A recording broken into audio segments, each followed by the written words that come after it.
America carp জাতীয় মাছ চাষ করতে খুবই একটা পছন্দ না করলেও চীন একাই কয়েক মিলিয়ন টন কার্প জাতীয় মাছ চাষ করে বছরে কয়েক বিলিয়ন ডলার আয় করছে। তবে আশ্চর্যের ব্যাপার হলো আমাদের দেশে যেভাবে কার্প জাতীয় মাছ চাষ করা হয় চীনে সম্পূর্ণ আলাদা টেকনিকে এই মাছ চাষ করা হয়। সবকিছু শুরু হয় উন্নত মানের হ্যাচারি থেকে। এখানে পূর্ণবয়স্ক মা ও বাবা মাছ নির্বাচন করা হয়। মা মাছ থেকে ডিম এবং বাবা মাছ থেকে শুক্রাণু সংগ্রহ করে বিশেষ পদ্ধতিতে নিষিক্ত করা হয়। এরপর সেই নিষিক্ত ডিমগুলো বিশেষ ইনকিউবেশন ট্যাঙ্কে রাখা হয়। কয়েকদিনের মধ্যে ডিম ফুটে ছোট্ট লার্ভা বের হয়ে আসে। শুরুতে এই লার্ভাগুলো নিজেদের ডিমের কুসুম থেকেই খাদ্য গ্রহণ করে। কয়েকদিন পর যখন লার্ভাগুলো একটু বড় হয় তখন তাদের রেণু পোনাগুলো আলাদা নার্সারি পুকুরে পাঠানো হয়।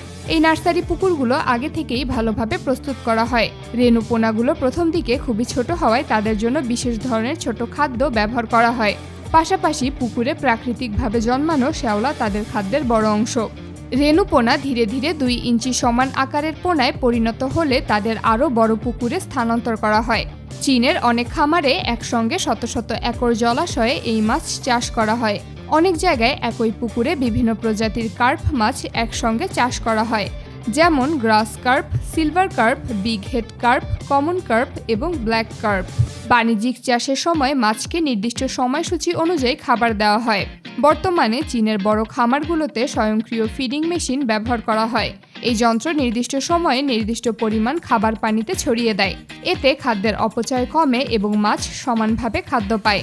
খামারের কর্মীরা নিয়মিত মাছের বৃদ্ধি পর্যবেক্ষণ করেন এবং নির্দিষ্ট সময় পর পর নমুনা মাছ ধরে ওজন মাপেন। সাধারণত কয়েক মাসের মধ্যেই এই মাছ 3 থেকে 5 কেজি আকারের হয়ে যায়।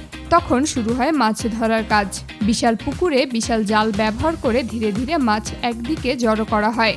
এরপর বিশেষ মাছ পরিবহন পাম্পের সাহায্যে পানিসহ মাছ সংগ্রহ করা হয়। এতে মাছের শরীরে আঘাত কম লাগে এবং দ্রুত কাজ সম্পন্ন হয়।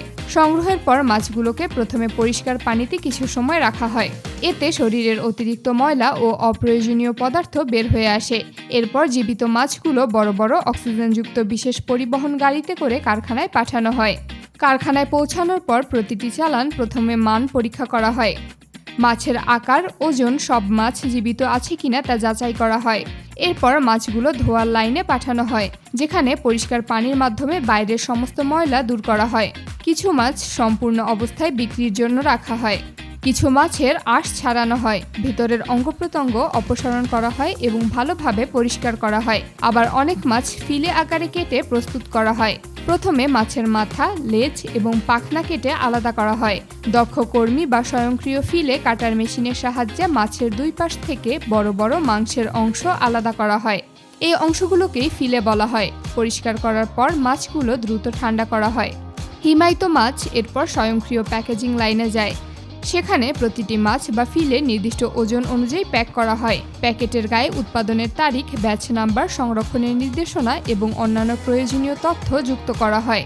এরপর সেগুলো কার্টনে ভরে কোল্ড স্টোরেজে সংরক্ষণ করা হয়। এরপর এই মাছ জাহাজ কিংবা বিমানে করে বিশ্বের বিভিন্ন দেশে পৌঁছে দেওয়া হয়। আজ চীনের কার্প মাছ শিল্প শুধু বিশাল উৎপাদনের জন্যই নয়, বরং আধুনিক প্রযুক্তি, বৈজ্ঞানিক ব্যবস্থাপনা, দক্ষ প্রজনন ব্যবস্থা, উন্নত খাদ্য ব্যবস্থাপনা এবং সুসংগঠিত প্রক্রিয়াজাতকরণ ব্যবস্থার জন্য বিশ্বজুড়ে পরিচিত।